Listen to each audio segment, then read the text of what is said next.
Section podcast.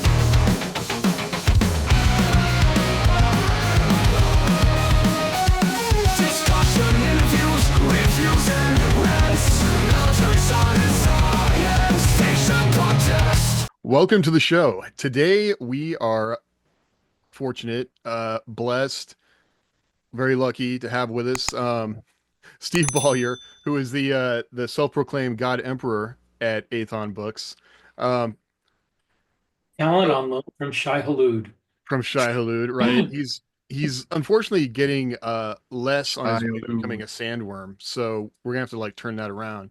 But as you might not be aware, Aethon Books is one of the premier houses doing military science fiction right now, I and would say the biggest. the Just biggest, yeah, having looked at the numbers, not the actual numbers, but like looking at what's publishing, I would say, Having looked at the numbers, I would agree. having looked yeah, at the he looked at the numbers. numbers. I'd Because say that's the just looking thing. at looking at what's published, there is nobody in the Big Five who is doing military sci-fi really anymore, let alone at the volume or at the success rate that Aethon has.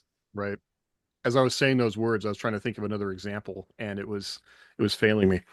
But today we're lucky to we want to basically pick Steve's brain about the state of the MILSF genre out there in the industry, what he's thinking about for the future, what he sees, and what kind of new trends might be coming in the future. But before we start that, I'm going to make an effort to say, please like and subscribe to the channel. I would say Jeff has been putting a lot of work into basically upgrading the channel and getting us like up to speed with what YouTube would like, but it would really help us out if you did that like and subscribe so we can get more folks tuned in to MilSF and basically what we're up to. So, all right. As soon as I try to do that, my mind goes blank. Steve, Wah, wah, wah. wah, wah, wah. I know.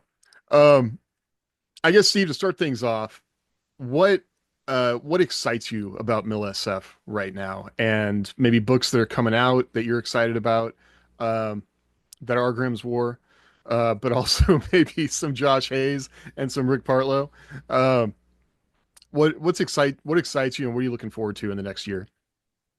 Well, there's a real listen, man. We could go down like so many rabbit trails discussing this because I think so many subjects that you're going to ask about are going to just intertwine, right? Like, there's to answer the question, what excites me, like the reason we are still doing military science fiction is because it excites me and Rhett. When we started Aethon, it was basically to do military science fiction.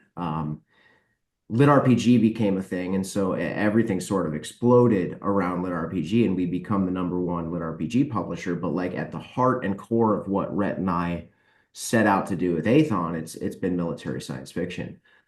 He started writing military sci-fi. I write some military sci-fi. I'd love to write more military sci-fi.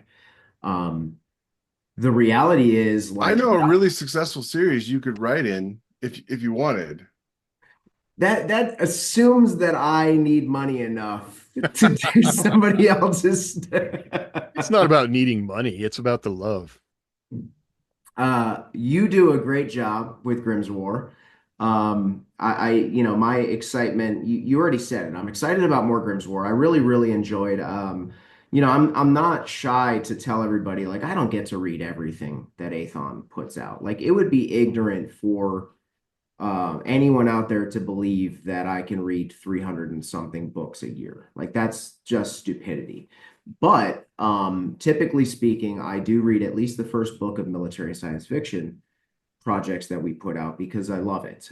So I have read the first few Grimm's War, read a bunch of the Drop Troopers, read obviously Josh's Valor series because I edited it. I'm looking forward to the Weaponized series. I feel like that's been in the works for 75 years now. Forever. And looking forward to see, James, what you do with the Grimm's War series. And of course, I'm looking forward to Archangel. I've heard really phenomenal things from our narrator that did it, Garrett Michael Brown. He said that it's super fun, and that's what I go for when I'm reading a Rick Partlow book. As a matter of fact, Rick Partlow is the fan favorite. I should say this, the editor favorite for our audiobook team. They fight over Rick's books, and Can I so watch them fight? you can watch them fight. They didn't get the chance with this one because Garrett did all the mastering and everything for us, so they're going to miss out on Archangel. I haven't told them that yet, but that's where I'm at. Listen, I'm just excited about what you guys are doing. I'm excited about Battlefield Diplomacy, which is Lisa Richmond's, LL Richmond's series coming out. Again, heard some great things from my team on that one. One thing she does that I really love is at the end of every book, she puts in sort of like the hard sci-fi notes and like how this works and what the lie is that makes this work and like is there a lie? What's the manipulation we have to do to current science to make this setting that I've created work? Like she does a great job with that. It helps being a radiation physicist when you're writing books For about sure. science. The math and science she did on at the end of Rift was just crazy. Yeah. And you know what? I'm stupid enough to not know if it's true or false. I mean, yeah, I'll read it and just assume yes, you're a brilliant person, and I don't know any different. So That's what I love is you'll realize like, oh, that's not actually that far away. Or, in a lot of cases, she had tech that they currently exists that she yeah. was then using in different ways. So that's M.A. always Rothman recently made a post. You say what you want. He's pretty controversial, but Michael and I are good friends, and he'll post some stuff that I really, really appreciate. One of them, though, that I had to argue a little bit with was if you're writing science fiction in the near future, keep all the technology pretty close to what we already have because things don't change that quickly, that fast. And I'm like, I don't know how true that is. He used a bunch of examples, but like when electricity was discovered, what, 125 years ago or 180, 135 years ago? Was it late 1800s? Electricity was discovered, or when it was? I'm sorry, I would say implemented like in the ways that implemented, we use yeah, it today. right. Oh, yeah. You mean when our technology became Precisely, electrified? right? Like when you're talking about like street lamps starting in the late 1800s and then Yeah. cars in the early 1900s, the progress that we've made from such a simple, electric light bulb to where we're at right now with friggin' rockets flying through space, whether we believe that or not, I don't know. We could talk about flat Earth if we want. No, Well, just look at from like the late 80s, early 90s, where I was on a Tandy 1000 computer, right. that you had to use a 5 1/4 inch floppy to do anything, even to do word processing. You couldn't just do it on the computer. From computers that filled an entire room that sat on your desk, and now you can play video games that are so realistic it's really hard to tell the difference between real life and like a graphics engine sometimes. Your And wife was that's telling what me that you still use a 5 inch floppy. I do. It's like a USB drive, like a SSD, like a flash drive almost is what it is now. Okay. Yeah, it's I the think small one, not. Josh calls it He's the talking dongle. about your penis. It's a dongle. Josh. I got it. I got it. You just weren't helping yourself I with think your you rolled- small. No, small- it was going way in the far direction. Hey, lean into Steve it. put it in my court, and I just took it and ran with it. It's not the size of the stick, it's how much storage it has, right? That's true, and mine's like a 9 TB. Like it's. So anyway, I feel like when we're writing in near fiction, I'm sorry, near future science fiction or distance, like one of the things I hated about Enterprise was it was too close future for me. Like I just was not interested. I was like, this is not why I signed up for Star Trek, and so I never really gave it a chance. I've got to go back to it, but I'm Enterprise had not a, promise, but It was boring. it That was got his yeah. problem. They like the whole temporal Civil War thing. It looked like, oh my God, there's going to be a great big time war. It's like, nah, we're not going to do that. I love all the actors involved in that show, but they break the cardinal rule of fiction, which is don't be boring. Yeah. You can do a lot if you're not boring. But that show was boring. Oh, look, it's a black hole. Oh, let me sip my coffee. Oh, look. You know what I it's a really nebula. miss though about God, do we need to do Star Trek? I love Star Trek, right? The one thing that I do miss are the slow stories. I miss the TNG, Deep Space Nine, people sitting around in bars and having conversations and character development. And now with some of the new Trek, maybe Strange New Worlds put aside, they no, I love Strange New Worlds. You're gagging at it. I think it's the best new Trek on. I'd put that right up there That's with not a high bar to TNG clear. and Deep Space I think Nine. Lower Decks is the best new Trek, and they just Lower Decks can't see doesn't it, even, unfortunately. I mean, new level, right? Like Yeah. phenomenal show. But Honestly, I liked the season 3 of Picard. Not the first two, but season 3. Even though it was more fast paced than the original TNG, it really felt like it was like season 8 of TNG, but modern, you know? I never But liked I agree you. with Steve. I really liked, they did so much with even just playing cards. And that was such a touchstone event in the series, or going to 10 forward and having a drink. All of that stuff was really interesting, and they didn't make it boring, you know? Well, that's so our this, job, right? As writers, is don't be Right. boring. the Make it new interesting. writers in general, across all of television and film, this is not necessarily throwing shade at the entire community, but like the younger writers don't understand the concept of storytelling at a slower pace. So everything's got to be the end of the world. Discovery lacked for so many reasons, but Discovery lacked mostly because the end of the world was always at hand, and there's no time for any sort of character development when you're just trying to save the world. Uh, Right. And this might be and to tie it back to MilSF, like this is one of the things that I think we've had discussions about, like content versus fiction, right? And this could be a change maybe that you've seen in what you've been publishing. Are people chasing that idea of content and keeping people hooked and that I've got to have action on every single page? Is that changing the stories in your opinion? I Or think you've got a wide swath of types of readers, right? You've got the whale readers who are reading a book a day and don't remember the book they read 3 days ago. That is a very, very real reader that we have out there. And there's nothing wrong with that. We love them. They are the ones that are keeping us writing books because they're constantly buying and they're constantly reading. And then we have the folks that read maybe like one, two, three series a year, um, or even maybe just two, three, four books a year, whatever it is. But they're the ones that are really going after the story. They are really engrossed in the story, and something to toot some horns around here, right?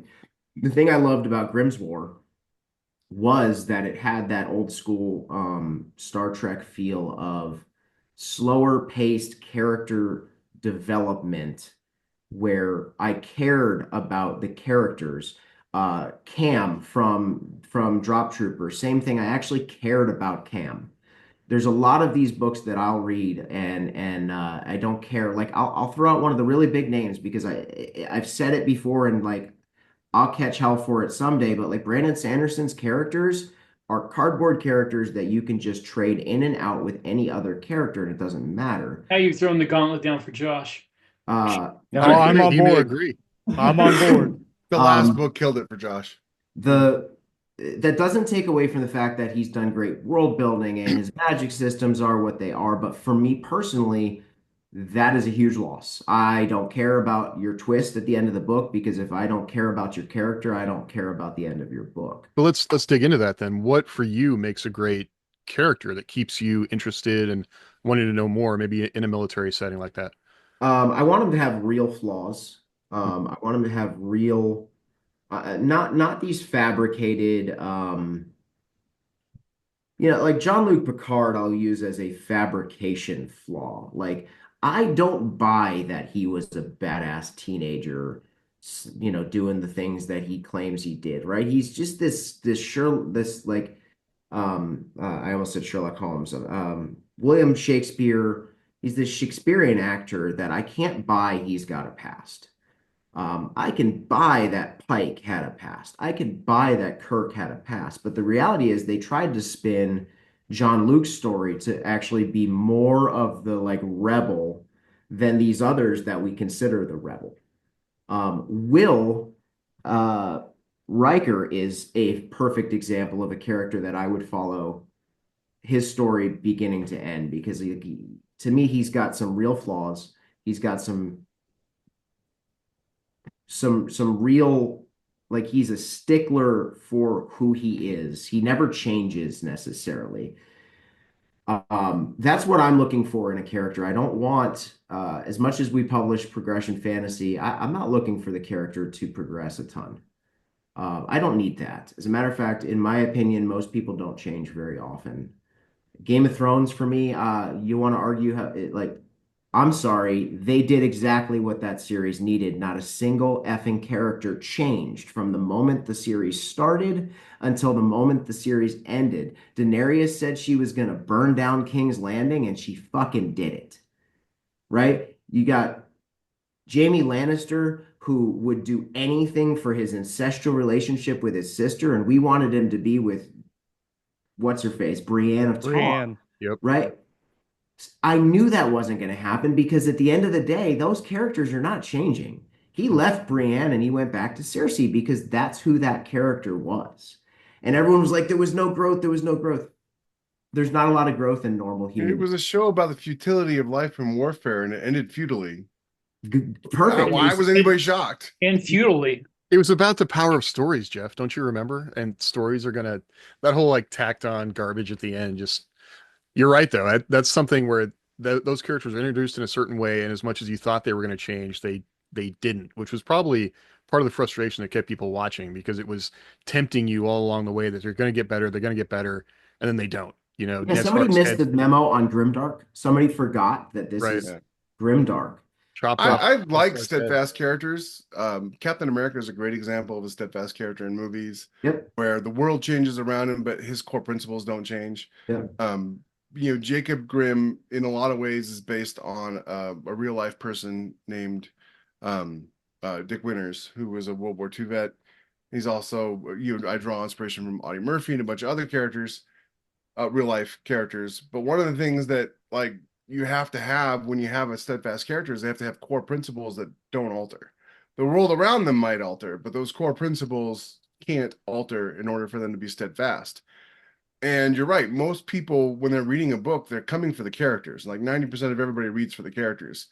And if you alter your characters, James and I were talking about this the other day, if you alter the characters or if you alter the tone of the story or the, what kind of story you're telling too much, you're going to lose all your readers. If I wrote a grim book where all of a sudden there was a bunch of rape and sex and, bloody gore, pointlessly, and everybody died for no reason, I mean, people would hate it. And they Yeah. hate it. Even if they like that kind of story, they would hate it because that's not that kind of story. And I you also have to like stick the to what you zero to write. hero character. I write a lot of zero to hero characters. I want you to hate somebody before you love somebody. Isn't Uh, that the opposite of having a character who doesn't change? yeah, absolutely. I'm Well, adding another thing that I enjoy.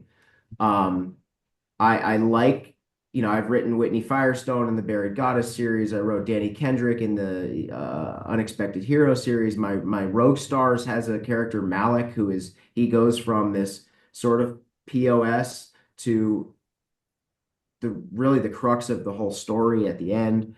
Um, if we're talking about things people are very familiar with, the Harry Dresden character is my favorite character. He was the inspiration for James Crowley in the Black Badge series. Um, I want a character who he is steadfast. He from the very beginning to the end, even though Jim Butcher got a lot of crap for Harry Dresden being a chivalrous at the expense of women type character, that never changed. He's a Texan in that like I'm gonna open the door for you even if you think that I'm an asshole for doing it. Like Well, I that's like characters that that change, but not everything about them, right? I right. think that's one of the misconceptions about character and growth is that everything about the character has to change. I know I've mentioned the Gray Man before on the show, but there's some aspects of Court Gentry that don't change the entire series. He's a cold-blooded killer. He's usually a loner, all of that. But as you get through the series, he finds a love interest, and it, that aspect of his personality changes from being a loner and not wanting any connection with anybody to finding this connection and then growing that and learning what that makes him now. But he's still also the cold-blooded killer. And those elements I like that are small but meaningful changes. So you can have a steadfast character in one aspect, but also a character that grows and changes in another. And I think that's very interesting. And What I then, don't like is the cardboard character, the right, character For that sure. just says the right things, the plot armor just moves the thing along, and you're just trying to get from point A to point B. If That's I boring. can, and if I can just put in, without revealing who I'm talking about, I'm right uh, here, Rick. I recently read some stuff from a very successful author. I mean, very successful. And pacing was great, the action was great, but that's the thing that struck me was the characters were cliched. They were cardboard. There was no depth to them at all. And maybe people cared about them, and you could self-insert maybe into these characters. Maybe that's what it's about. But I just didn't feel anything genuine from the characters. And I'm like, and that kind of makes me wonder if I'm, if I'm writing for me, or should I write for the people who bought millions of copies of this? well, that's what I would ask, Look at Rick. Like, something's failings and mistake that for why it was successful. Yeah. right. Well, the same one of thing my happened to me where I read a book just recently and completely hated it, and then went on Amazon and read all the reviews, and all of the reviews were 4 and 5 stars. All of them. They all loved the book, and they were all saying, "Oh, the ending was great. It really tied up the were story." you his And first 1-star review? I don't leave negative Oh, okay. reviews. If I don't like a book, I just put it away. It's not worth my time. But I was looking at these reviews and reading them and going, "Were we reading the same book?" Because none of that stuff happened. It's So kind of crazy. knowing what you're talking about, I won't give away what you're talking about, but knowing the book you're talking about, like there's a lot of things that we have to take into consideration. There's a rabid following for this specific person that wrote this Yeah. book. And when you have to take into account, from a publisher's perspective, there's so many reasons why a book sells, and there's so many reasons why a book doesn't sell. And we have to be honest with the fact that sometimes it's luck. Um, there's three parts to selling a book. There's the marketing, which is about 33%. There's the writing of the book, which is about 33%, and then there's what we call luck. But really what that is the algorithm, the Amazon algorithm, and even beyond Amazon, right? If we're talking about bookstore sales, there is still this thing that's luck, but you can manufacture your own luck, whether it's in the store or on Amazon, and it ties very closely to marketing, right? If a publisher puts $10 million behind a book, they have created their own luck. It has not forced anyone to buy that book, but what it's done is it's gotten it positioned in a place where it can get lucky. And a lot of these big authors who have been selling for 20 years can write anything they want. They can write anything they want. They're ingrained in algorithms. They're ingrained in people's mind as a book writer that people will buy their books. Grimm's War was a good example. Jeff came to me and he's like, "I love this book's good. This book's great." And I went, "Be less arrogant." And then he went, "No, this book's really great. This book's great. It's going to sell because it's great." And my answer, Jeff, if you remember, was books don't sell because they're great. Books keep selling because they're great.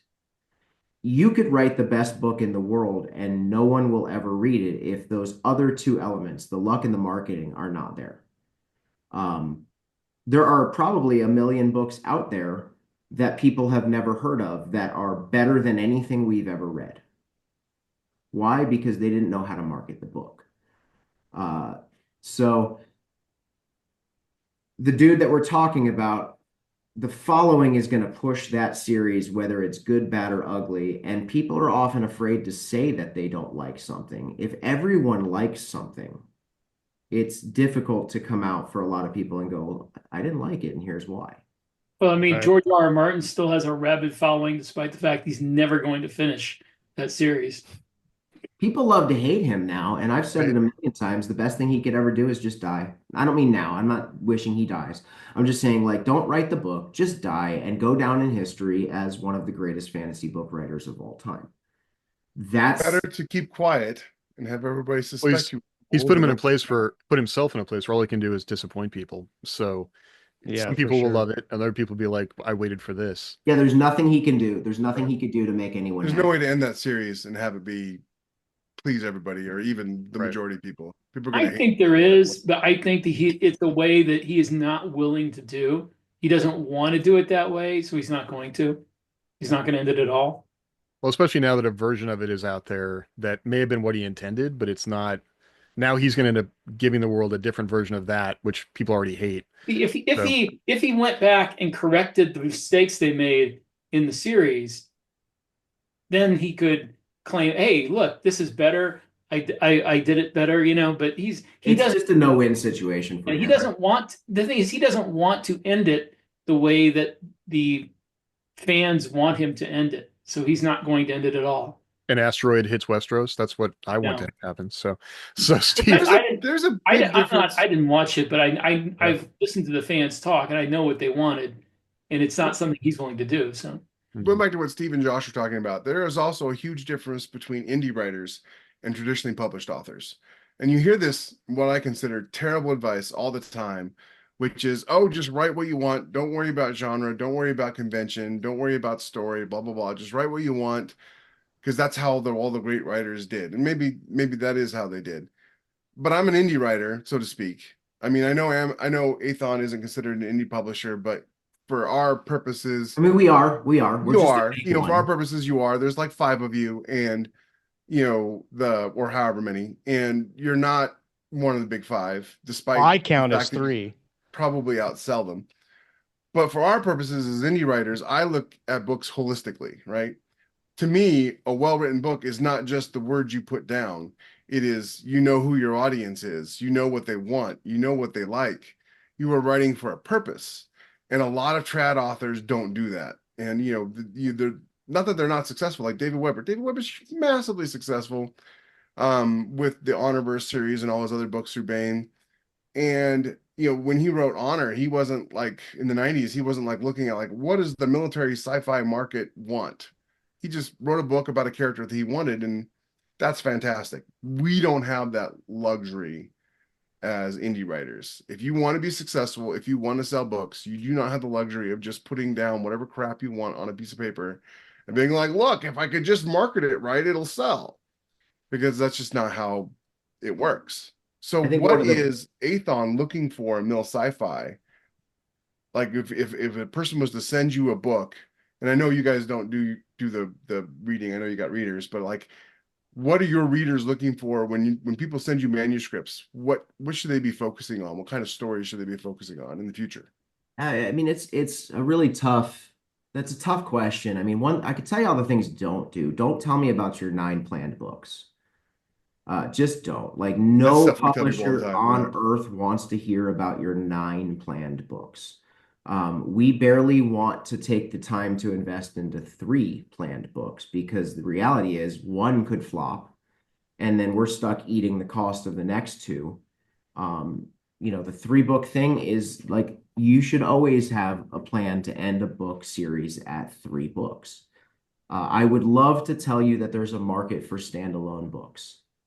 Um, there's not a big enough market for standalone books for us to ever really take on a single book because the reality is most times you don't make money on book one, you make money on the sequels if you're going to make money at all. And so, what are we looking for? Um,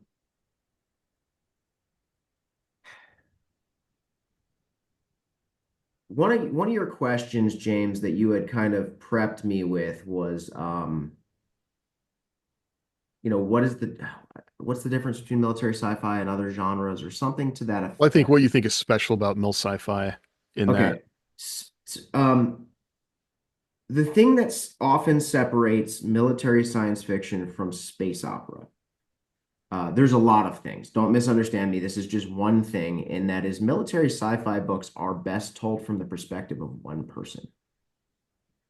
We're following one character through their journey in the military, right? Your main readers are veterans, retired veterans, the guys that are sitting at home reading, and they sort of want to read about their life if it took place 100 years, 200, 400, 500 years from now. And so you're wanting to be able to have that reader sort of insert themselves into that role, live out some of their fantasies, which, sorry, my dogs are barking. I'm not sure if that's super loud. Can't hear it at all. Okay.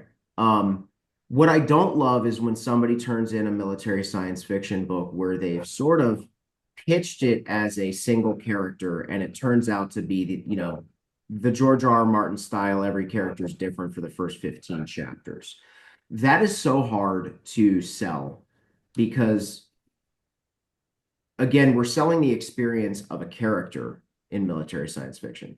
Military sci-fi is very character focused. Let's face it, there's not a whole lot of novel war ideas that you could come to me with where the story itself is what's going to sell this book. We're selling characters. And so that to me is what we're looking for. We're looking for sort of those strong characters that people want to follow through however many books. Cam Alvarez is such a great example. Otherwise, there would not be 16 plus possibilities for us to follow him through the Drop Trooper universe. And so I don't know if that really answers the question. No, it does. You've got the difference between naval, right? We've got Grimswar, which is this naval concept. And then you've got Cam Alvarez, which is this Marine concept. And then you've got Weaponized, which is sort of this like mercenary type of thing, which all fits into military science fiction. But the setting itself doesn't matter as long as, like Jeff said, you know your audience. The reason people love Grimswar is it's actually really obvious that Jeff understands the Navy.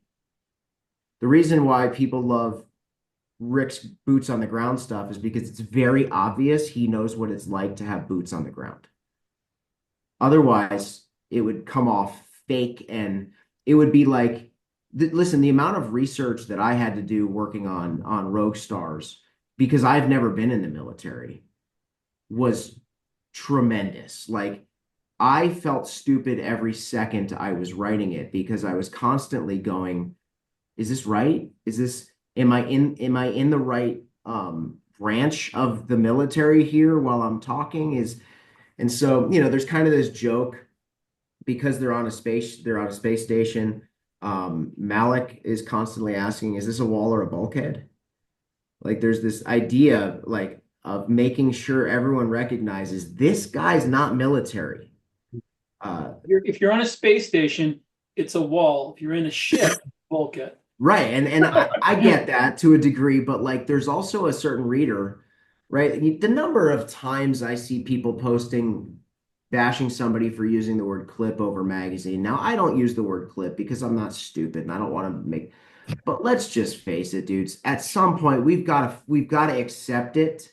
This word has become acceptable in the same way that decimation has become acceptable. People have No, been saying only that if since you destroy 10%.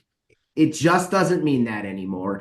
That's the correct definition, and I agree with you. I despise pet ants. I mean, I really people have do. been saying that about clip and magazine since the 90s, though, and it's still not accepted. So I don't know that it's going to be I anytime mean, soon. one of the things about our audience is that they are pedants. I mean, that's something they take pride in. So you have to, I think playing with it like that is fun. Pet ants or piss ants? I'm not going to go that far.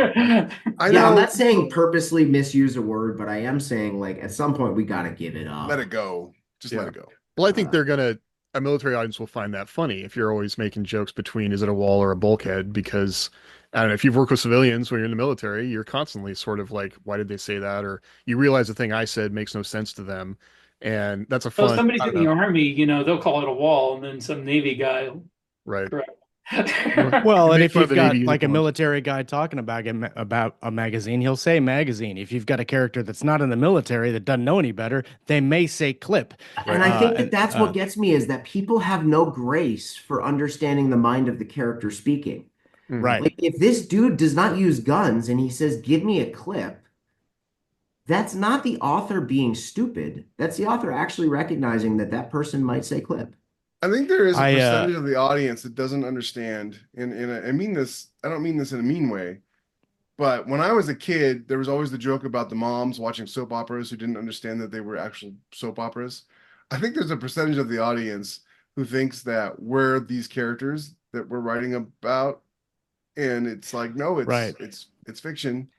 I had a And neighbor growing up that genuinely believed that Star Trek was really happening in space, and the episodes we were watching was some sort of a stream. This You was mean the historical streaming. documents?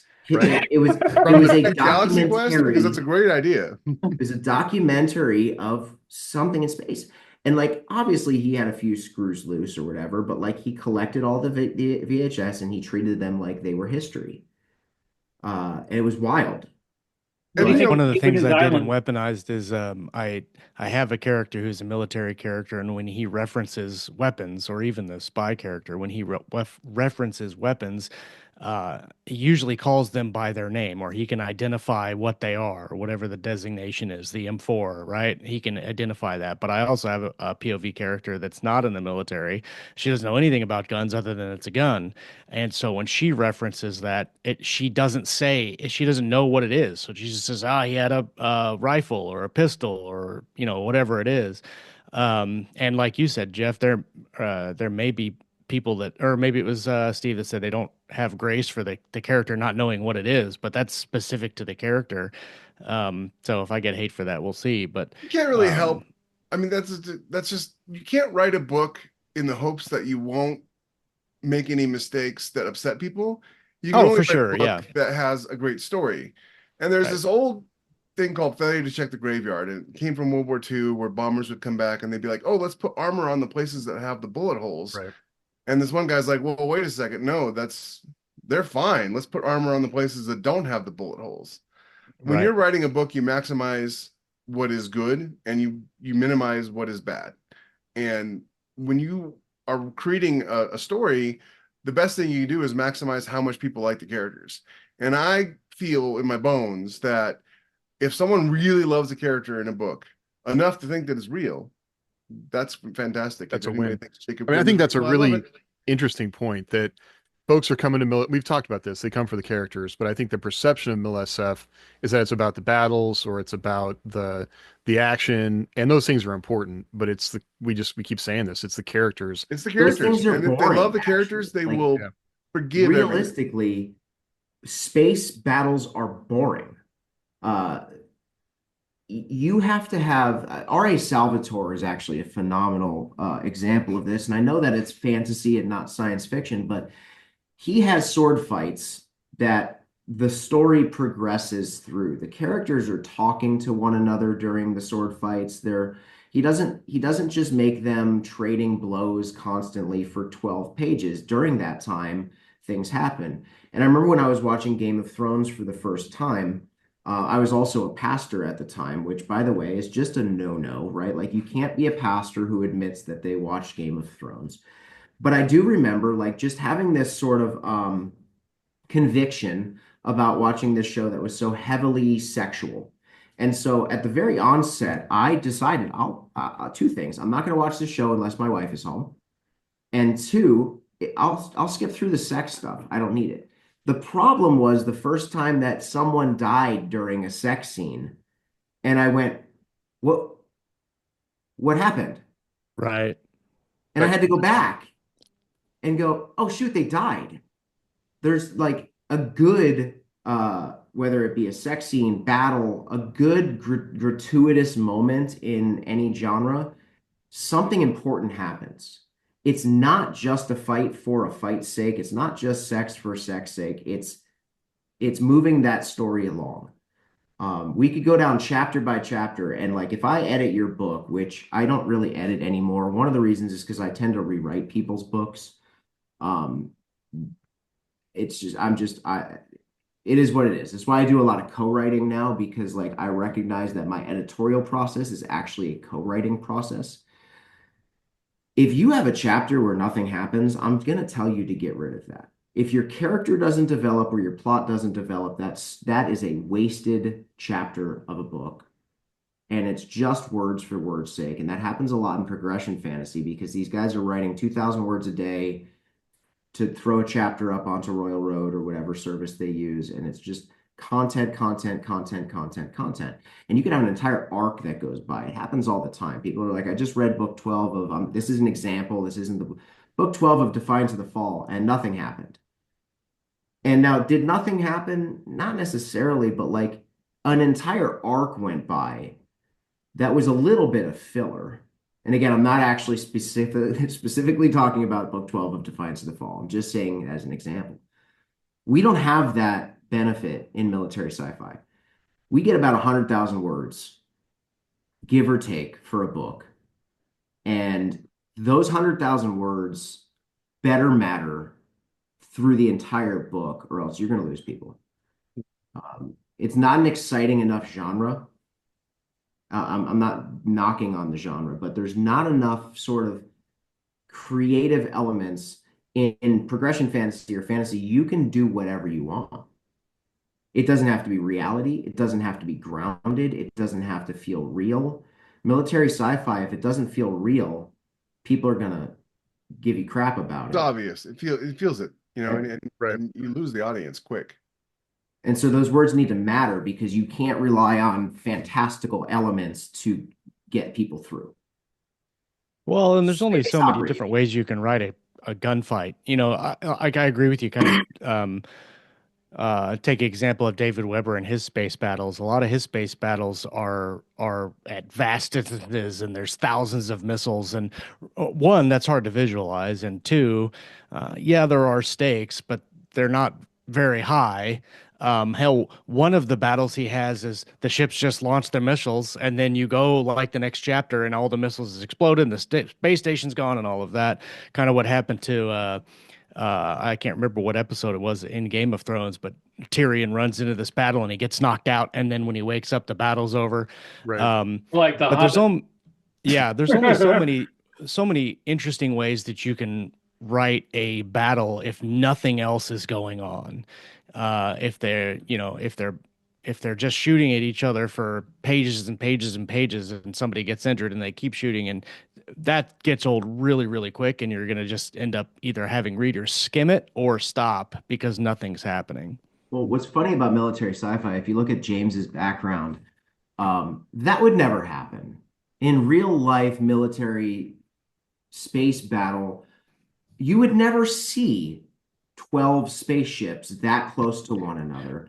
Right. Realistically, That depends on your technology. a space battle would be a missile launches and 45 minutes later it finds its target. Right. Mhm. Like you're talking millions of kilometers away from each other where these battles would actually take place. So you got to Well, find. I'm sorry, what?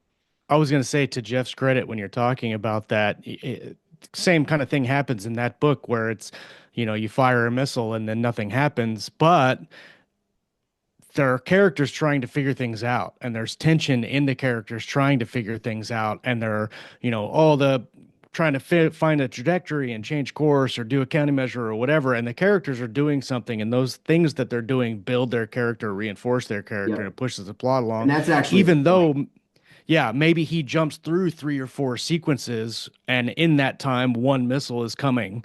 But it's not just the reader watching the missile go across the thing. There's many things happening that are layered into that. That depends. It depends also on the tech. I mean, you're going to be assuming if you're having a space war novel, you're going to be assuming something that's probably impossible or at least highly unlikely, and that's faster than light drives.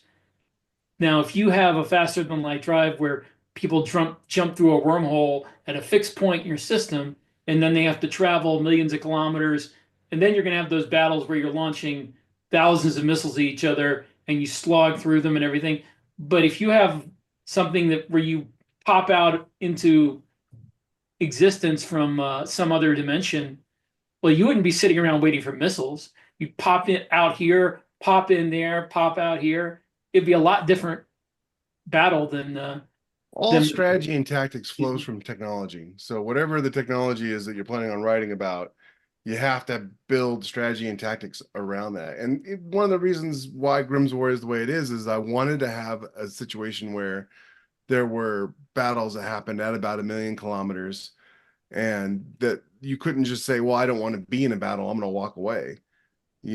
because that was one of the things about David's books, that he created a specific situation where the technology was stagnant, and if people didn't want to engage in a battle, they could just turn and go. It'd be And funny so, if David had all of them launch thousands of missiles and then they both left. yeah, well, I mean, and that was the whole thing, right? You couldn't force a battle, and that's not very exciting. And so the whole series is basically around how the technology changes and affects fleet battles. And I Now I kind of want somebody to write a short story from like an artificially intelligent computer in one of the missiles after all the ships have left, and all that's left is the missiles. That would be funny. but no, I mean, Steve's like 100% right. Every scene has to either preferably do both, illuminate character and move the story forward. And if you're just writing about missiles or torpedoes flying through space as they head toward the target, and the people sit there and wait for it, I mean, again, your entire job is to not be boring as a writer. The I only think person I know that the can really biggest do that is Neil Stevenson, because he'll do something and then like spend a good 10,000 words just explaining how a thing works. And his audience has come around to like, okay, we like that. But for anybody else, like, no, that's a reason that Lisa saves that for the end of the book so that the yeah. people that are interested can read about it. Well, I think one of the biggest failures in the genre is that folks are writing, the Star Trek movies Mhm. instead of the Star Trek show. Hmm. There's so much this desire to write action. I also meet a lot of authors who have an idea for a book, and actually I'm guilty of this, right? I'll go to Reddit. I probably have 100 book ideas a year, and I probably start writing 50 of them. That's what makes you a writer. Um, but I'll take everything to Red, and I'll say, hey, I've got this idea for a story. He's like, no, you don't. You have a scene. You have an idea for a scene, and is there an actual story there? And the stories that develop, I end up writing books, but the other ones, I just I wrote a cool scene, and that's all there is to it. And I think a lot of science fiction authors, unfortunately, the indie community was built up on a bunch of really like massive selling names in military science fiction because like that was one of the first Kindle explosions. And so you've got a lot of young authors who um, have this idea to write a book, but they don't really have anything to say. They just want to tell fights and want to tell, you know, battles in action. And then, like, you've got to find your character. You've got to find the reason why we care about your character. And I'll give you a hint, man, it doesn't have to actually be novel.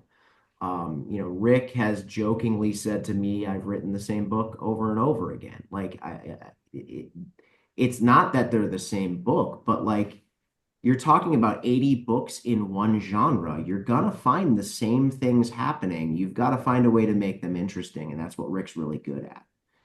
I was about to say that maybe I'm not the same kind of, I don't get like 100 ideas for a story in a year.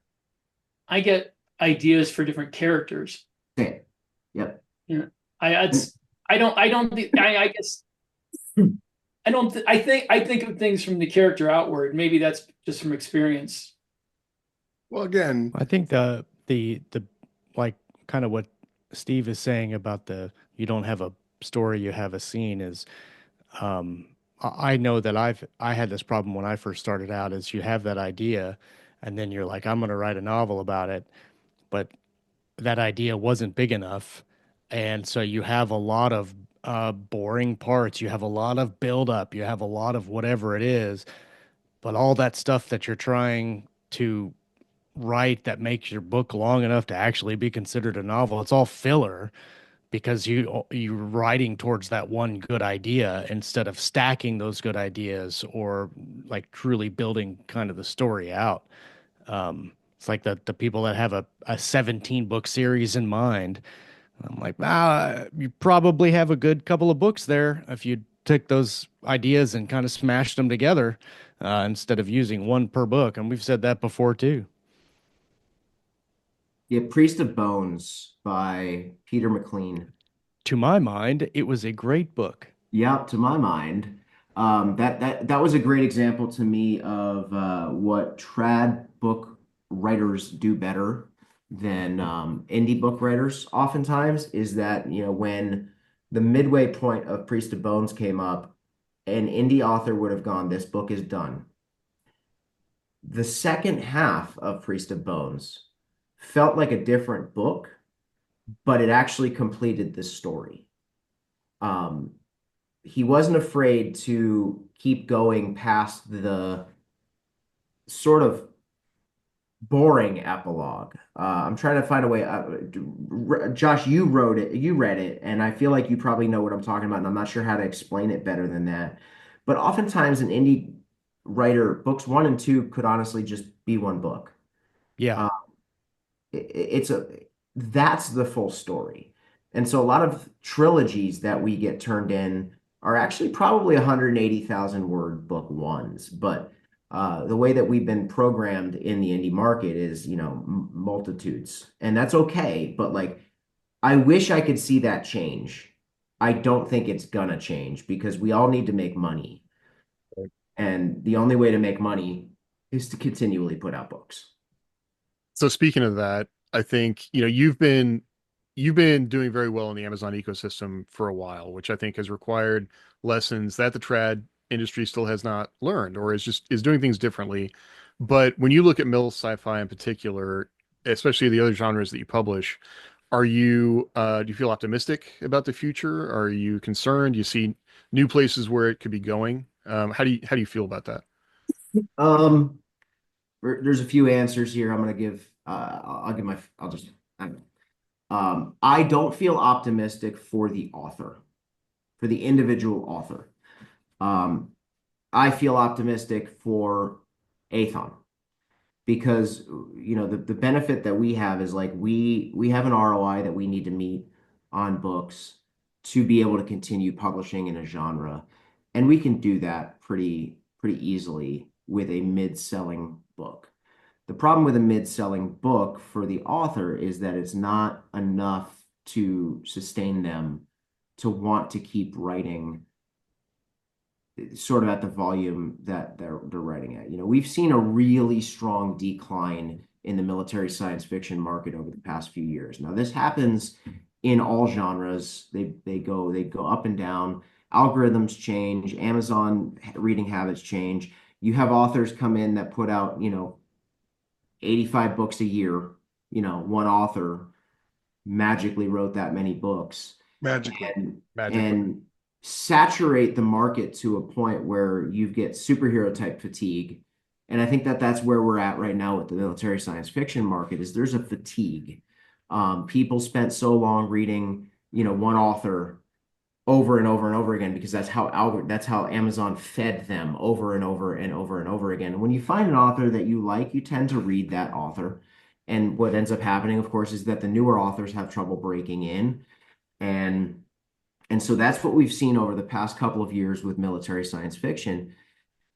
We've published some series that did really, really well for the market. And unfortunately, those authors are looking at what the market looked like 4 years ago, maybe when they started writing the series, and then going, well, how come my book didn't do what Grimm's War did? And then the answer is your book actually probably did close to what Grimm's War did on today's standard. Like we see it sort of holistically from the perspective of like, what is the whole genre doing right now? And what does a good selling book look like? But like, I can't look at an author and tell them, you should probably write again.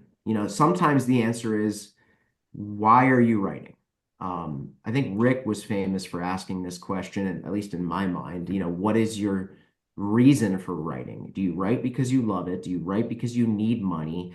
If your answer is you're writing because you need money, this is not the industry Right. for you. It Certainly is not the genre. not. Rick wrote 27 books before Glory Boy, right? No, it was my seventh 27 books before Before Drop Trooper, That's right? wrong. Drop Trooper. Yeah. Yeah. before Okay, Drop my Trooper. bad, my bad. I was going somewhere with that in my head and it was all getting mixed up, right? Rick had a slew of books and Glory Boy did really, really well. And then, a handful of books sort of did middling or whatever. And then Wholesale Slaughter did really well. And then Drop Trooper did phenomenally, right? And then, of course, Rick's gone on to sell other series that have done really, really well. But like most authors who are not writing because they love what they do, are never going to get to that point where they've written 30 books and then something takes off. Well, they're going to give Right. up long before that. Going to give up. And so first and foremost, Well, and if you're writing, you've got to love it. a lot of the people, at least that we know, look at the releases, and like where you're saying, we've had good releases in the genre that are really good in the market space. You know, if you want to throw out like a round number, let's just say a book made $5,000 over the whatever quarter that it did. You know, um, that's a really good release, but compared to a book that releases and makes 5,000 in 1 month, you have to look at that. An author could look at that and go like, well, I failed. Well, no, you didn't, because I mean, a lot of people publish a book and they make $10 a quarter, right? And it's really hard to kind of look at it objectively, especially from the author standpoint, and even authors that have been doing it for a really long time and are full time at it. That they publish a book, it does what it does, but it isn't the level of so and so, or it wasn't a level of what they did, 2 or 3 years ago. And that's not a failing of the author or a failing of the book itself or even the publisher. It's just that the market, like Steve said, is just down at the time, and really big successes now don't look like real big successes when you compare them to 3 or 4 years ago, like Steve was saying. Um, but Aspiration is everything, man. When you're talking about yeah, authors writing as much as we are all writing, and then like somebody sees Jeff's success and they're like, well, I could do that, and then they put out 10 books, and then this person puts out 10 books, and those books are all feeding into that machine. And if somebody is reading a book, then they don't have time to currently be reading B book. And even if A book's not very good, this person's reading it. And so they're not buying this other book at the time. And so there's all these just like thoughts that have to go into why didn't my book look successful? Josh and I have a really good friend. Actually, I haven't talked to him in years, but Nathan Heistad. yep, Nathan used to have a tremendous outlook. Probably still does on writing. His outlook was, if this book makes me $10,000, that did the job. yep. Um, his standard was just each book I write needs to make me $10,000, and his budget was based on I write 8 books a year, I make $80,000, and now that's my job. When somebody thinks that they need to make 50, 60, $70,000 a quarter writing books, it's very unrealistic. Do we have a lot of authors doing that? Yes, but you've got to recognize sort of how lucky you are to be in that position. And you pretty much had to have started about 8 or 9 years ago. Listen, I started writing Rogue Stars when military sci-fi was massive. By the time I finished writing it, the entire genre had flopped, and I spent all that time writing a series that made me nothing. It got great reviews. I mean, book one's got 2, 3, 400 ratings, whatever it is. So like from the outside looking in, like it was successful, whatever. But like if I were writing full time, I would not have been able to pay my bills based on what I made off of that series.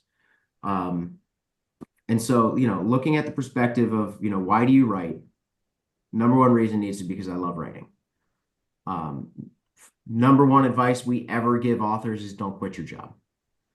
You I have was no just gonna idea, say that. no idea how many authors come to us because they had a good quarter and they quit their job. And I'm like, please, please recognize that this is not a guarantee. The number of authors who have had one really successful series and then put out their next series and it fails is probably 98% of Yep. authors. And even then, Well, it's and like it's selling tough real too. estate.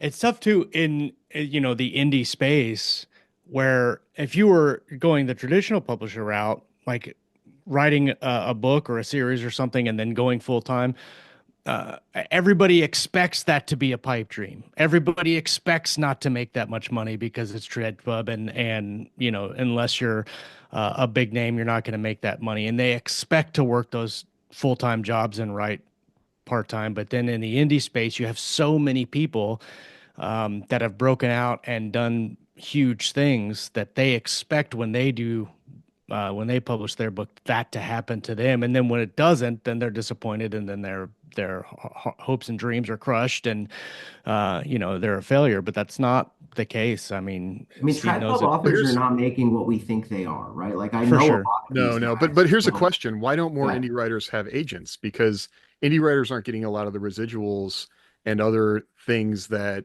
trad writers are supposedly getting, through options and things of that nature. That's always really surprised me. I wonder why more agents aren't sniffing around successful indie authors.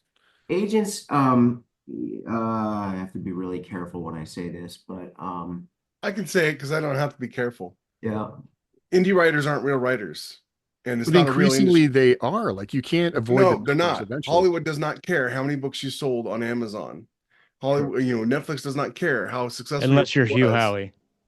Well, Hugh Well, Howey's haven't books they were bought up traditionally properties? Well, Howie published. got I a mean, trad deal before he got that, yeah, though. but they've Yeah, made movies Yeah, from but he was an other indie places author. though. I mean, but yeah, he got but a he got trad a deal trad deal. before he got the series. Andy Weir had a trad deal. That's why he got a movie. Agents don't care about indie authors because indie authors aren't quote unquote real authors. okay, agents, here's what I was going to say. Agents are typically failed writers. And so there's so much of what those guys are looking for that they don't consider self-published to be uh like Jeff is saying, they don't consider that real. They look down on it. And the reason why we keep signing massive names is because the more time goes by, the more people realize, oh, there's actually more money here than there is in this other space that I've been thinking is prestigious. And some of those prestigious named publishers out there are bankrupting themselves because they have not gotten to the point where they recognize where the money is. They're holding on to prestige, and it's not doing them any favors. Listen, again, if you're talking about military sci-fi, you know how expensive a military science fiction movie or television show is to make. The reason why we're seeing things like Mickey 17, Mickey 7, whatever the hell the name of that. 17. It's so low cost, right? Even Ray Porter narrated it, Andy Weir, Project Hail Mary. Low cost, man. That's low Single cost. location, single actor, Yeah. And so, you're looking, I get all these folks that think they should have a movie deal. And the reality is, you have to ask yourself, is this a realistic movie to be making? Well, it's not even necessarily a movie deal. Like I've got friends in the mystery space that like sell way lower than I ever have, but they've got an agent. They have options and they get residuals every year on something that may never get made, but that's a 10 grand check every year that they get. And it's really surprising to me that the numbers, because I think they follow the money and it's not that the money is there. So why aren't they following that? Agents don't follow the money. They follow what they think They they think they what will follow sell. the thing that they think how do I say this? They're following book stats. Okay, Mhm. so book stats only tells us what books get sold in stores. Right. The number of agents we talk to who don't know who Shirtaloon is, even though he sold 20 million copies of He Who Fights with Monsters, is mind-boggling. The amount of money some of these guys are making versus the household name trad pub guys is multitudes of 10. Um, Agents don't know that because agents don't know how to look at sales on Amazon. The industry in general does not know how to look at sales on they Amazon. also hate Amazon. I mean, TradPub hates Amazon. Michael They Bunker is a great example of when Hugh Howey got picked up, he got a call for Pennsylvania, his Amish post-apoc, whatever that story was. The story behind that was that an agent, a Hollywood whatever, got on an airplane and literally looked up best-selling indie science fiction title. Michael happened to be the top-selling book that day because he had a book bub. He got an email. I'm sorry, he got a handwritten letter saying, "Dear Michael, I know you're Amish and I don't know that you're ever going to get this, but I would like to option your book for a movie." That's literally the story.